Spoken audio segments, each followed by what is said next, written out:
this. Mom, I don't know what job or what I want to do or the man that I'm going to become, but I know one thing. I know I desire to serve others. Mm, And I think that's been a lifelong pursuit, that whatever work I was doing, whether I was in college playing football, whether, I was, walking through the college campus, or whether I was, engaging in my faith, to God, that I realized that so much of my calling was to serve others. that's And beautiful it's calling. Yes. and it's my ministry. The word, I think sometimes when we think about ministry, so we think about platforms and we think about titles, but the word in its original language means service. Mm. You're like a breath of fresh air, softly blowing spring through your hair.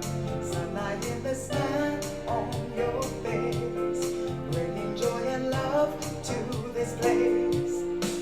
Bring joy and love to this place in my heart. You bring joy and love to this place in my heart. You bring joy and love to this place in my heart. You bring joy and love to this place in my heart.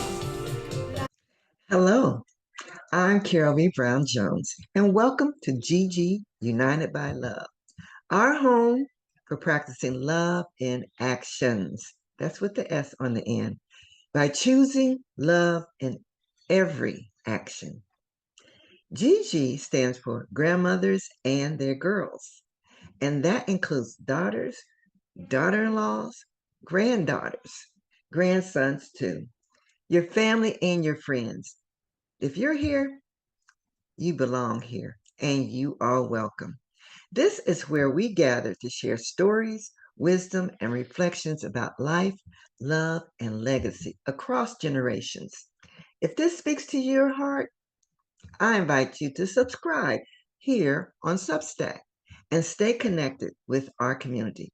I am glad you're here.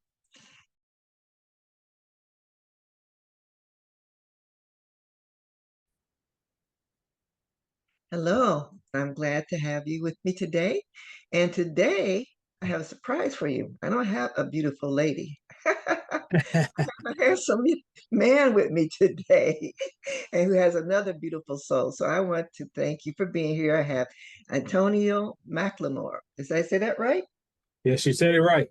All right. Kind of like the rapper, but not Oh, spelled the same. all right. That's a way to think of, remember, if you're in the rapping age and know the rappers, I do happen to know Macklemore. Yeah. So, Antonio, tell us a little bit about yourself. And I know that you are a busy person working with Parks and Recreation. Yes, ma'am. Tell Yes, us ma'am.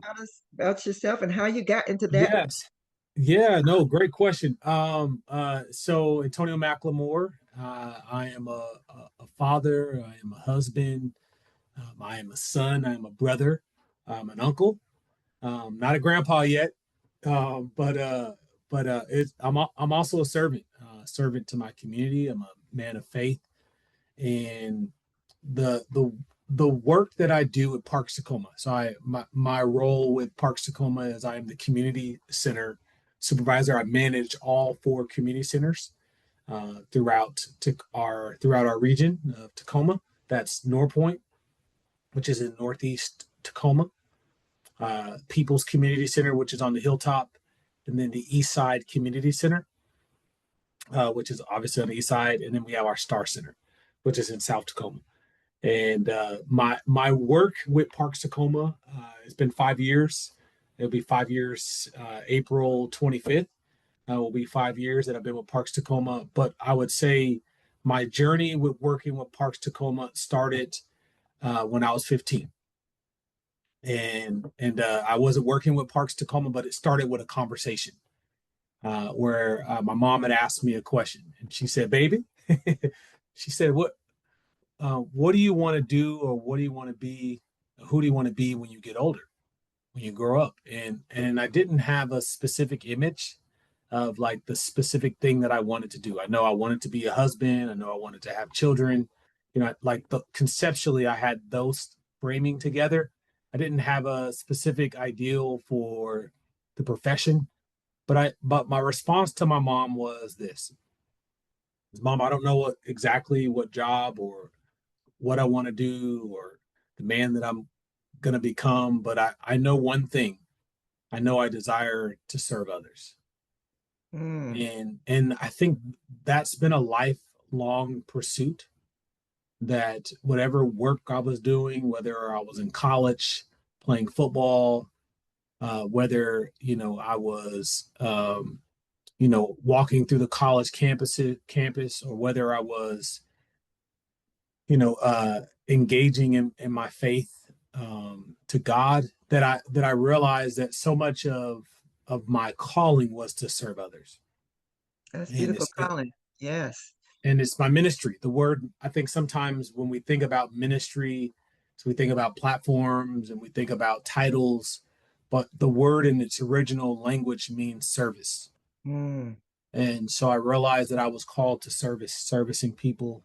And I think one of the things that I've learned over the last, you know, 10 plus years that I've been serving folks, from graduating from college, Central Washington, where I met my wife and got married, to moving back to Tacoma, working at the Boys and Girls Club was the first job that I got, working at Al Davies, to the work that I do now, is I realize that those that are effective and efficient in serving community well, I think it's those that first look towards building relationship, with those whom they're serving.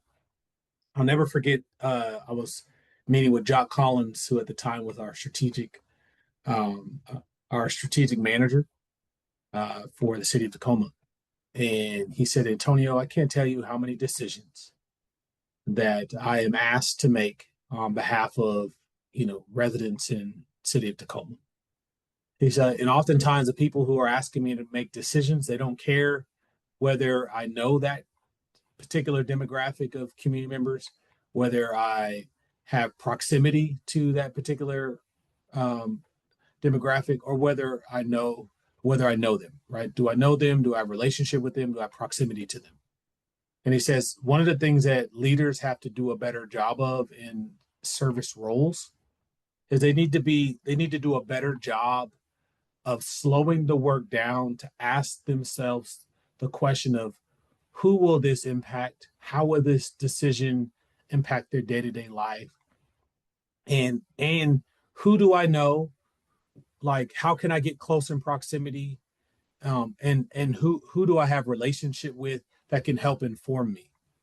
And I realized that so much of, not just my perspective of faith and my dedication to my faith, but I realized that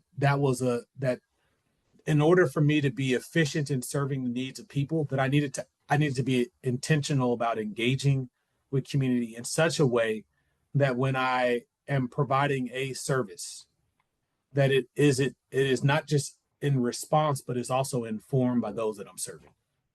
And so mm, I that's, kind of so I kind of use this analogy, when my wife and I first got married. I thought I was the greatest husband in the world, mm-hmm. and it was because someone gave me some advice, like, hey, when you get married, buy your wife chocolates and flowers. And that lasted for about 4 weeks, until one day I came home and my wife, she grabbed the flowers, she kind of threw threw them in the sink, and I'm like, hold on. I was like, what these flowers do to you, right? And aggressively handling these flowers. And I'm like, what's going on? She's like, why do you keep buying me flowers every week? And I'm like, I don't know. That's what husbands are supposed to do. I buy their wives flowers and chocolates. And she's like, well, I don't want chocolates and I don't want flowers. I just want your time. And that was profound for me, Mm-hmm. because it was like, well, good. I don't have to waste any more money. That's So, interesting. but it was like, okay, then I may be presenting something from the right posture. I might have the right heart. But ultimately, if those whom I am serving don't receive it as service, then I have to reevaluate what I say, what I call service. Mm-hmm. And so what's funny, and my wife and I have been married for 15 years, and now all like not too long ago, she was asking me, "Well, how come you don't buy me chocolates and flowers?" And I'm like, I don't know if you remember this or not, but 4 weeks into our marriage, you told me you didn't like those things. Well, she's like, I want chocolates and flowers. I love them. They're so pretty. And I'm like, okay, but right, but I think that's the kind of way that you have to engage with serving community. And as a person of faith, in the Bible, John 17:2, it says, "This is eternity to know Christ." And the word "know" is in its original language is it's an espoused word. It means that the word "know" only is formed out of, like, you and I come together in relationship, that like we're in this call, and Carol, you get to tell me who you are and what it means for you to show up to the room in the space every single day. And then I show up into the room in this space and I tell you what it means for me to be in this space and how for me to arrive. And then through that information, we that espoused relationship of me showing up and you showing up every single day, that we learn each other. And that's the word "know." The Mm-hmm. word is not, well, this is who they were 7 years ago, so I'm going to hold them captive to who they were 7 years ago. Well, I'm Mm-hmm. changing, you're changing, my wife is like, people are changing, our community's changing. And so we need to be constantly being engaging in that word "know" from an espoused perspective, that we are engaging with the people whom we say we desire to serve, who we love, who we care. And we're asking them, who are you in this season? What does it look like for you to arrive to this space? What are the barriers that you have? What are the struggles you have? What are the things that make you laugh? What are the things that make you cry?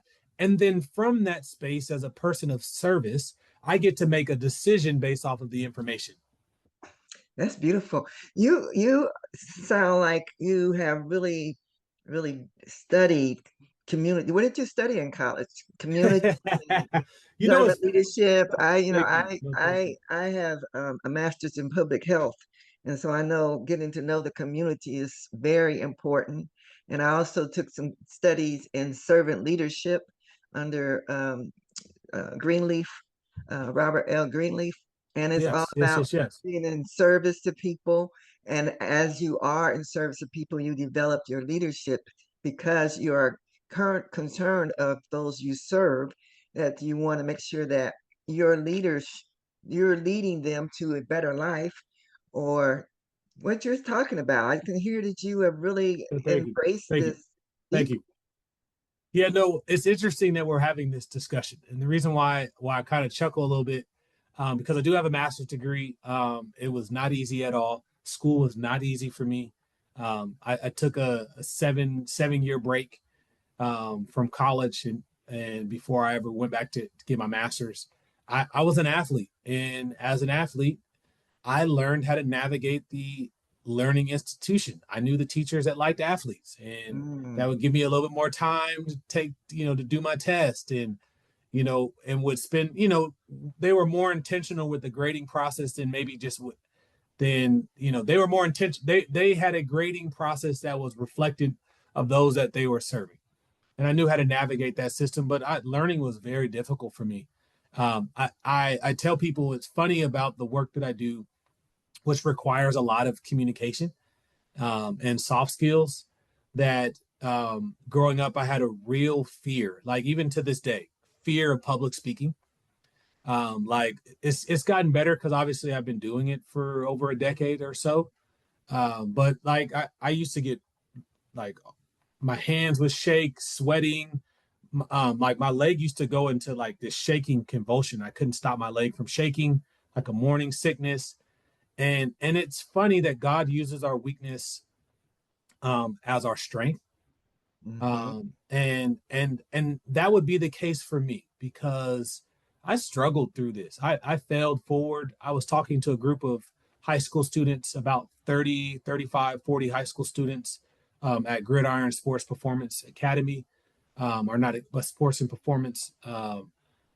facility off of 38th with DeQuinn Evans, and we were talking about in Proverbs 24, where it says a righteous man falls, but he gets back up. And one of the things that it was important for me to share with those young people is that the scripture says that the righteous person falls. So that tells me that being right with God is not the absence of failing.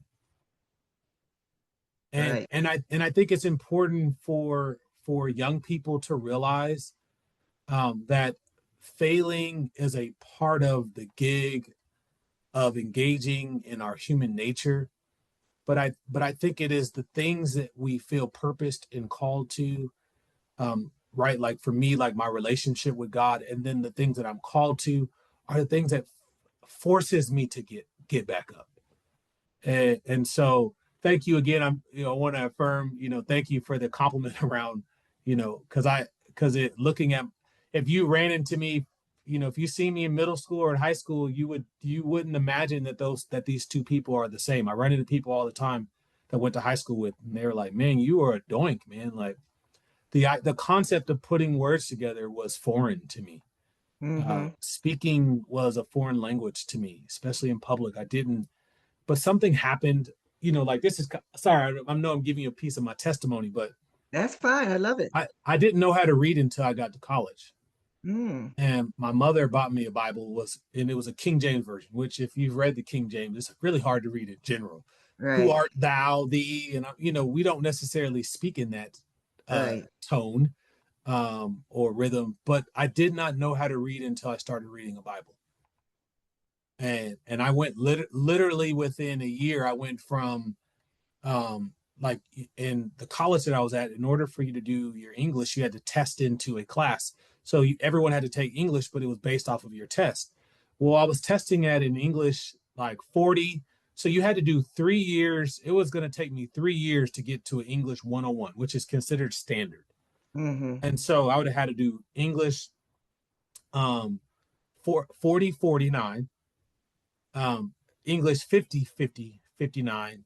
And then I would have had to do 100 English 100 before I could ever get into English 101, which is Mm-hmm. standard. I started reading the Bible within a year. I retested. And I also found something that I was intrigued by, something that inspired me. And I think this is also true of what is happening in our learning spaces with young people, but I'll digress from that thought right now. But in retesting, I ended up testing into math 102. And so within a year, I had exceeded 3 years of worth of learning from an education institution, just by taking time to read something that I was passionate about. You know, I want you to talk about the education system. Our young men, um, they need to hear this, your Yep. story that you didn't stop and you found something you were passionate about, because that's so important that you found something that really held your attention and interest enough, and you were drawn to it. You were meant to read the Bible and then embrace all that knowledge and wisdom that comes with it so that you can serve. You're right. Your problems, your afraid of being able to speak, and launching you into really deep dive and understanding of the Bible. You have better understanding than many people, Thank you. uh, and being able to translate that into what you do for your community. That is Yeah. beautiful. Yes, tell us how, what you tell these young men, these young people. Yeah. Well, I think one of the first things foundationally that I talk to young people about, especially young Black boys, right? Right. When I walk through hallways in most schools, specifically in our region, which is very interesting. Um, I was at I was invited to a forum by the mayor and our senator at the time, and there's like 60 or so leaders, folks that are passionate about youth, and I walked through this school, and I just noticed that all of the images that I saw of young Black boys and young Black ladies, like you have Harriet Tubman behind picture of that behind you. Like all of the images were athletes and entertainers. They had these quotes. And I just thought it was an interesting dynamic of identity because there weren't any at the time. There's like one or two, African American educators, and one of the two is a security guard.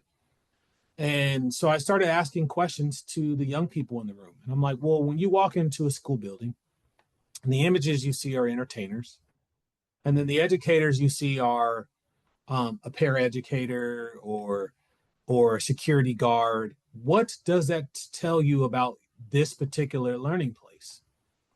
It tells you that at at the highest level that you can perform, right? You go to school, they tell you get good grades so that you can be successful. But when you look around that learning space and the measure of success in those learning spaces, the highest level of success in that learning space is a paraeducator and a security guard. So, what Mm-hmm. does this learning space say about your success? That the highest forms of success for anyone in this school will be a paraeducator or a black security guard. And then the images you see on the wall are all entertainers. And they're telling you to read books and they're telling you, to invest in your education. And all of those people who made money haven't made any money off of reading. They haven't made any money off of math or engineering. President Right. Obama's like, engineering's the way. Well, you didn't make your millions of dollars by being an engineer. Mm-hmm. Great quote, but misquoted from the wrong person. Mm-hmm. And so one of the things that I tell young people all the time is that we have to be mindful of the images that are constantly being imposed, telling young black boys and young black ladies, black queens, black kings, that the only forms of success are entertaining unmelanated people.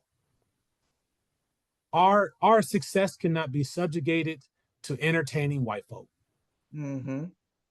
And that our intelligence and has to go beyond oftentimes what we see. And this is why it is so important for young people to understand their history, because oftentimes our young people are deprived of their history. And those, like, people probably don't know about people like Benjamin Banneker. Mm-hmm. Benjamin Banneker was a self-taught engineer. He created the first wooden clock, taught himself, is it astrology? Taught himself through his own learning, taught himself how to read. He was the engineer who designed the White House. To think about that, it was a black former slave who was responsible for constructing the infrastructure of the very house that was built to not support him. Mm-hmm. Right, right. That's beautiful. That's why, that is why I started doing Harriet Tubman. When I was working at the VA hospital. I used to coordinate the Black History Month program. So I was on the EEO committee, and I saw the movie with Cicely Tyson, where she played Harriet Tubman. But what really got me passionate about Harriet was a quote in there, a story about her addressing um, Black people not being sent back to Africa. And Yeah. she said, we were all, she told a story. It was a parable. She said it was a man who had cows, and he had cows and he used their milk, and that was his business, but he wasn't satisfied with that. So he planted garlic and onions in his field for the cows to eat, because he heard that they would make more milk. Well, they did. They made more milk, but it tastes like onions and garlic. So people wouldn't buy it. So he tried to dig up the onions and garlic and plant cloves, but it was rooted there. It was too late. There wasn't not going to be able to uproot that garlic and onions. And she said, that's just like the white man brought us here to do his work. And now they don't need us anymore. They're trying to send us back. No, we built this here city. We built this country. We raised the food. We took care of our babies and their babies side by side. This is our country and we aren't going anywhere. That is why I said, wow, that's That's good. something people don't know about Harriet Tubman, you True. know. And the kids, I'm working right now with Beyond the Veil. Oh, that's awesome. Yeah. And it's with Black Muse. I don't know if you're familiar with them, but they're teaching, they're working on history markers for the 2000, 250th. Um, and I just happened to start working with the kids doing Black History Month. So all of them have done little Black History Month people. Harriet Tubman, Rosa Parks, Martin Luther King, the the general 4 or 5 that people know about. Yep. But I had them going a little bit deeper in these people, and I happen to have a calendar by oh, what's his name? He's up in Seattle. I think of it. It's a Black History Month calendar, and every day there's a Karl Marx made some years ago. Every day there's a different historic Black history note on it, and I had each child look up their birthday and see who was born on their birthday. And so that was eye opening. One of them was born on the day that the March on Washington. So let's look into that. What's that all about? You're right. They do not know the history that they need to know to build on. I'm doing a Women's History Month program this Sunday. When this shows, it'll be past anyway. But doing I portray Harriet Tubman, and another lady I know portrays Sojourner Truth. But we're also doing Maggie L. Walker. Do you know who she is? No, I don't know the name. I didn't either. I just understood her. She's the first Black woman, first woman to be a president of a bank. Oh, wow. Right. And so there's so many people that our young people and our older people we need to know about in our history Sure. that we can just get off the top few. Now I'm Harriet for Harriet, but I go deeper than the Underground Railroad with Harriet. They're learning leadership skills when I teach Yes. with Harriet. And so I love what you're doing. I mean, it's so important. Yeah. Yeah. So, one of the things that is also important to know from our educational perspective is our learning models were derived from the Industrial Revolution, designed from our bell schedule to the class structure, Mm, designed to prepare young people for factory jobs that are no longer here. right. And so then what factory jobs are they preparing them for now? It is the prison industrial complex. Yes. And so when you look at the a broken system and why it hasn't been updated, there's an intentionality for that.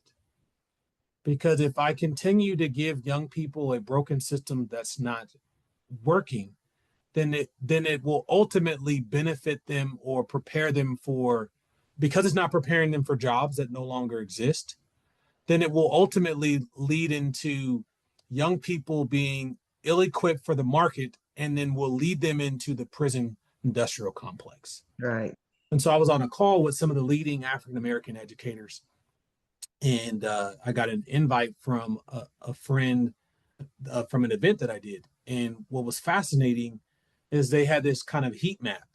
And on this map, they had, like, it was like Detroit, it was places in Louisiana and places in California, like these hot St. Louis, Memphis, these places where there's such a high in Chicago, high influx of crime, youth crime. And they said, do you all see, it was like somebody proposed a question, like all of these cities that are in the top 20 for youth crime in the country have one thing in common. Poor schools. Yep. And they said literacy rate, third grade reading, that those young people were graduating with a third grade reading level. And so if little Johnny and little Tyler and Tyrone, little Susie, if they don't have a third grade, if they don't know how to read by third grade, then they become 75 times more likely to drop out of school, to get addicted to drugs, alcohol, to have children out of wedlock, to not be right. So you start thinking about all of the things that are detrimental in our community.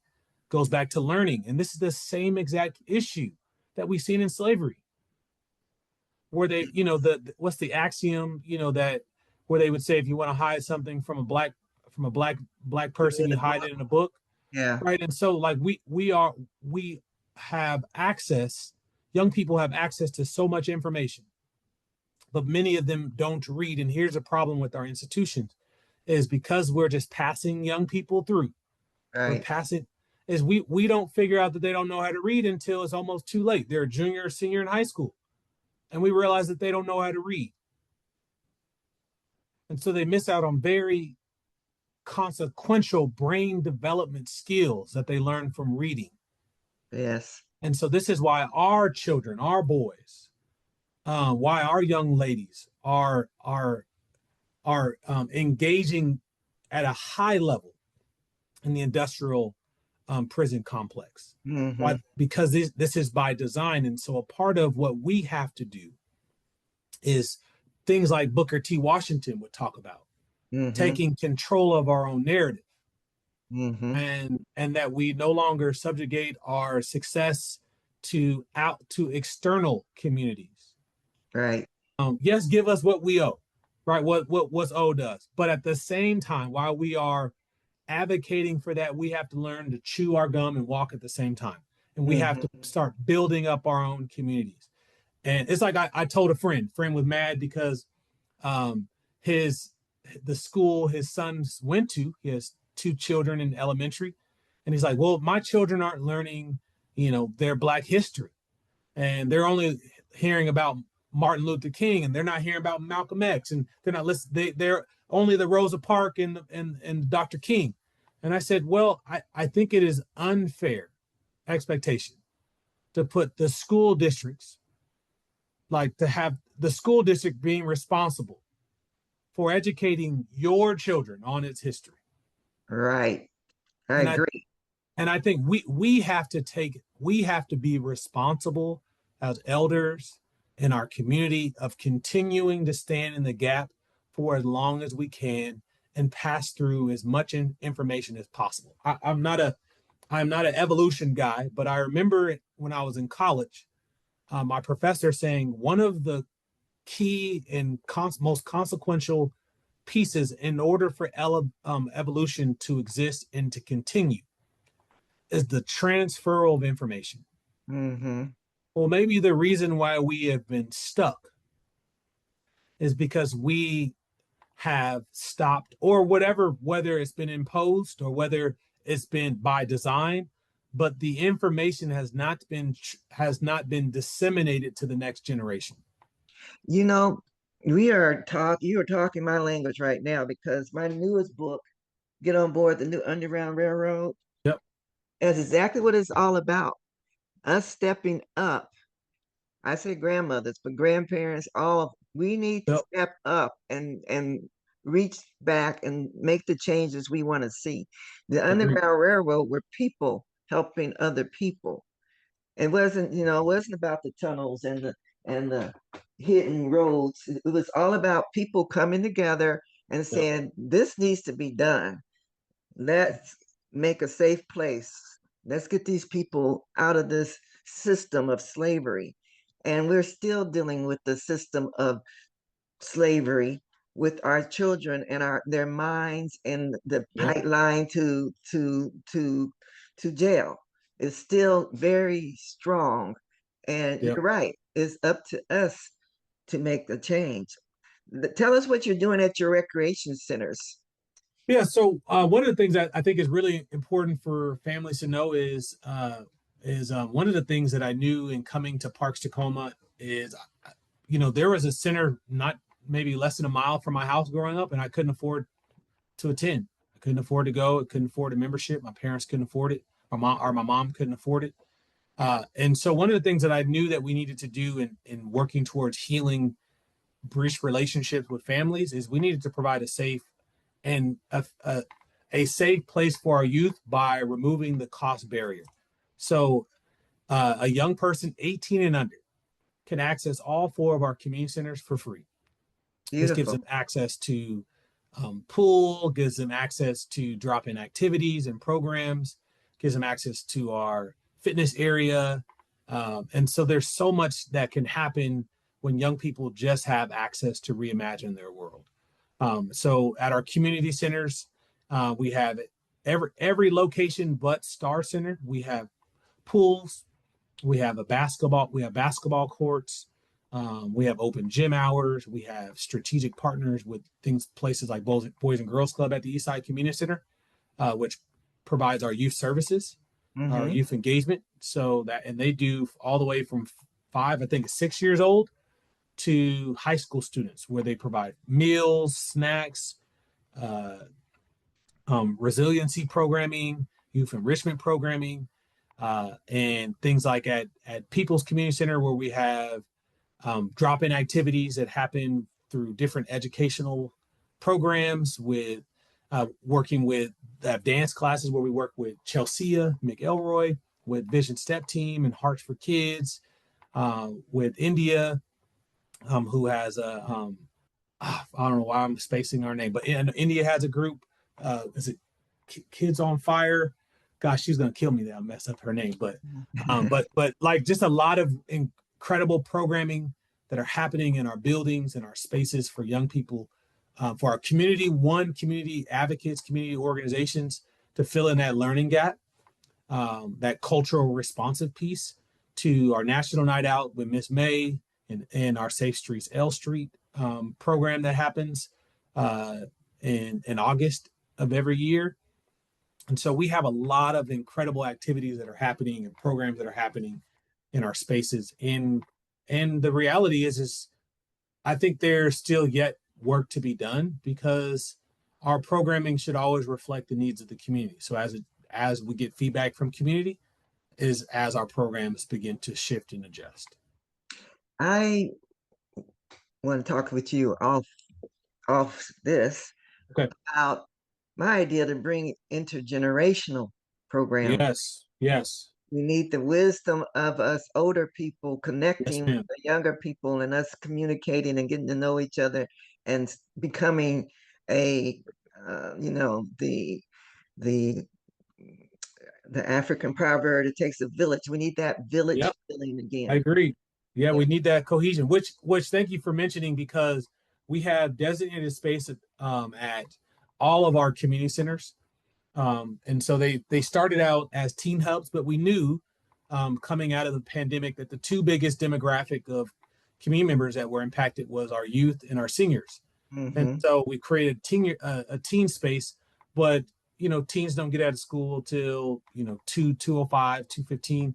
And so from 8 to 2 p.m., we have, in lieu of our partnership with the city of Tacoma and answering the call with Beacon and Lighthouse being closed down, is we've created these senior hubs that provide meals, a lot of like just loose community vibes and hangs with our seniors, a lot of card sharks at our community centers. But I agree, there has to be more intentional synergy and collaboration, um, between those 2 demographics, because the reality is we're standing on their shoulders whether we know it or not. And when I'm the higher I go, the more I need to be informed by what I don't know. And what do they say? A smart person learns from their mistakes. A wise person learns from others. And Mm-hmm. so, Right. part of the gift that I have, I'll be 40 this year. And one of the things that, when I engage with folks, it's like, man, you feel like you got an old soul. What My mom growing up, my my mom was intentional about getting me around men that were in their 60s and 70s. And Mm. the value of being around men that are in their 60s and 70s is they're not running around the world like 30-year-old and 40-year-olds. Right. And it's funny, my brother-in-law will be like, "Man, will you send me the Cliff Notes, brother?" He's like, and I said, "Well, the reason why why why you engage with learning from that perspective is because everything in your world is snippets. and clips and 140 characters. I Right. said, but when I was around my elders, you just sat and listened for hours. Right. Maybe they would let you take a break to go to the restroom and get food, but then they just would like talk and they would get it off. And I learned that so much of learning is in the patience, is in that like place of just sitting, because there are problems that I'm going to face that I can't resolve in a 15-second clip. Yes. Right. And if I don't have relationship, I'm going to miss. It's like sometimes I'll tell my wife, when her and I are talking, and she was like, and because I'm when we're talking through just life stuff and marriage stuff, as I'm What's I'm her always name? my wife's name is Katie. Hi, Katie. And Okay. my wife is a Zimbabwean, by the way, as well. Okay. And so first generation born in the States, but father from Zimbabwe. And so she'll ask me like, why is it so important for you to give me context? And I was like, well, because what you'll understand is the decision that I've made is informed by the context of my past. And so the best indicator of future behavior is previous behavior. So if you Right. understand the context, you understand how I arrived to that decision. And I think it's important for young people to understand that as they are moving in front of the things that are presented in front of them. It may be dressed up differently, but nothing new is under the sun. Nothing at all. We're dealing with the same stuff, and so it's important to be informed from the wisdom of our adults and our elders. Yes, definitely. So right. And I agree. We'll have to talk more on that. But I Yes, ma'am. understand you do also have a nonprofit business outside of your Yes, work. ma'am. Busy for four buildings you and staff Yes, you're yes. controlling, but you still have a passion Yes, ma'am. outside of that. Tell us about that. Yeah, yeah. So this work kind of started about 5 or 6 years ago. When I was in my master's program, I was writing my thesis on this concept of like, is leadership nurtured, or is it born, nurtured, or and what's the word? It's like, nurtured, or this idea of, are you born with it, or is it nurtured? And I realized that there are certain people who are just gifted and they were born with certain demeanor, and people who are just gifted, at Yes. leading, at communication. But what I've realized is that most of the great people that I've been around, that most of their greatness was nurtured. Yes. And this kind of took me down a road of research and data, and I learned the importance of mentorship. And in that process of just looking at like socioeconomics and looking at looking at different racial groups and ethnic groups, and obviously passionate about the African American community, there I realized that there are a lot of issues that are impacted around wealth, around education, and so I wanted to, and social emotional learning, mental health, and so I took basically my thesis and created a curriculum that really focuses on like um, learning in our education institutions from our American experience, and providing a cultural responsive learning, um, like learning model. Then adding in things like financial literacy or wealth principles, wealth literacy, with social emotional learning, or like social or well-being, principles, wrapped all throughout the lessons. And so I started that work and turned it into a curriculum through my relationship with Dr. John Gaines, who is running his Push for Dreams program and just supporting young people. And obviously, I was grateful to have friends that encourage you to add to the space. And he was like, "Yeah, hey, you could work for me and you can, support me, but I think you have something to offer." And so I just created a curriculum to help young people. And so I've worked with, you named it, worked in Tacoma Public School District, contracting out with them, and every Clover Park, and you name the school district, I've worked with it, to five schools, to Sumner schools, to um, to as far as Stanwood, right? Like, I mean, just far and near to OSBI of really spreading the intentional message of of preparing young people for the world that's in front of them and the world that they'll create. So So, the name of how is it? How? Give us an example of a yeah, class. yeah. So like so one of the things that I have a it's a 10 week or it's a 15 week or actually let me break it down like this. We have a 10 session lesson plan that is divided in principles like identity. And so one of the things that we talk about is a wealth principle. Again, this also goes into just supporting the well-being of young people, is that young people are inundated with their failures, they're inundated with who they may not be, and they are inundated with maybe even how far it may require them to get to becoming the person that they desire to be.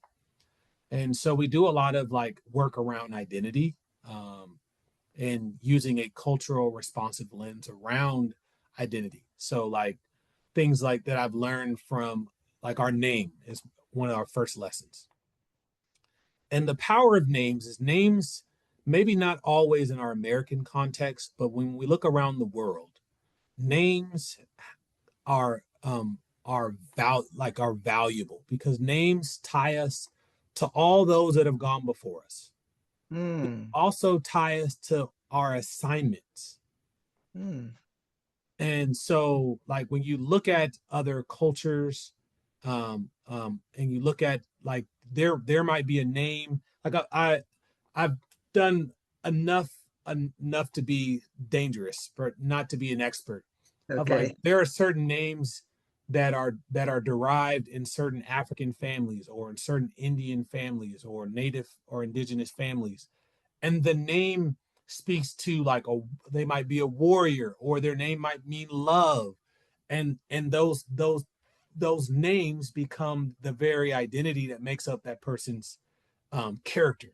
Hmm. And so teaching young people to understand their name, why their parents gave them that name, why that name, the value that that name has, right? Before I ever show up to any work, I have innate value. And so I want to understand what were my parents thinking about when they gave me this name. And so like for example, my name means priceless. So Hmm. the name of my nonprofit is Priceless Inspiration Foundation because my name means priceless, and I've always been the type of person that I like, like I can't be bought. My values, the things that I believe in, they're not for sale.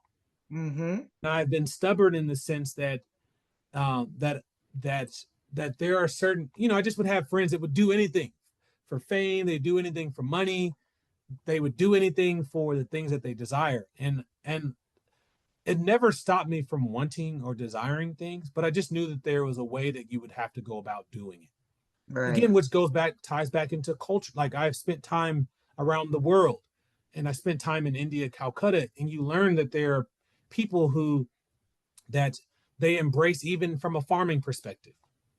That the way that they farm is different than the way that they do in America because we compromise the soil. But what happens when we compromise the soil? We compromise the people who are eating and consuming those products, consuming Correct. those vegetables and those fruits.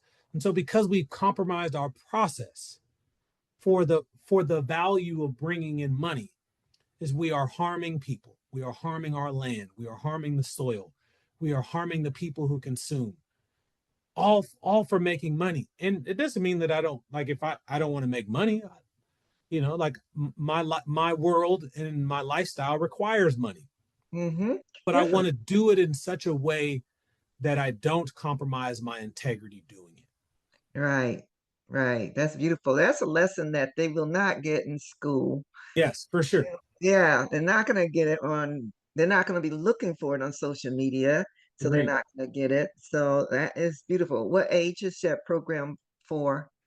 So I've worked with honestly I'll probably say because it can be tailored for middle school, high school students, Mm-hmm. and then I've worked as young as fourth and fifth grade students. Mm-hmm. But again, this conversation can work at all levels. Yes. You can just adjust it. Like I have a game. It's a freedom game, and I'm working with these others after school young people, and I realize that where I have it now is too advanced for the younger ones.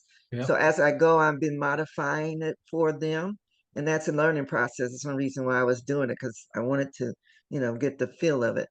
Yep. And they can get it. Like yesterday, the lesson. This book has 30 lessons in love, leadership, and legacy, and that's the book we're using. And one of them is listen and learn. And I found a couple of very kid-friendly videos on listening skills. And then I had them um, give demonstration of poor listeners or a good listening skills, things like that. So where the older children, it would have been, having them come up with more Yep. activity, but you can definitely make it so they can understand it. Right. Yeah. No, yeah, I agree. I agree. Well, this is great. This is very great conversation. I'm glad we're connecting and we both have a vision. And I know there are other people in our community that have a vision for reaching back and helping our young people get the best, not just education, but the best um, uh, foundation of Yes. how to Yes. be successful in life and Yes. not just financially successful, but to find their passion and do what in service what they're drawn to do to make a difference in not only their own world but their community as well. Before you go, I always ask my guests to have some comment on Harriet Tubman and whether she has influenced you at all or what's your thoughts. Yeah. It's funny. I one of the excerpts from Harry Tubman, and she talked about this idea of the burden of being informed, and like, because she was using it in she was using it against like information. Like once you've been truly been informed, once you've truly been enlightened, like you can't continue living in this form of assimilation.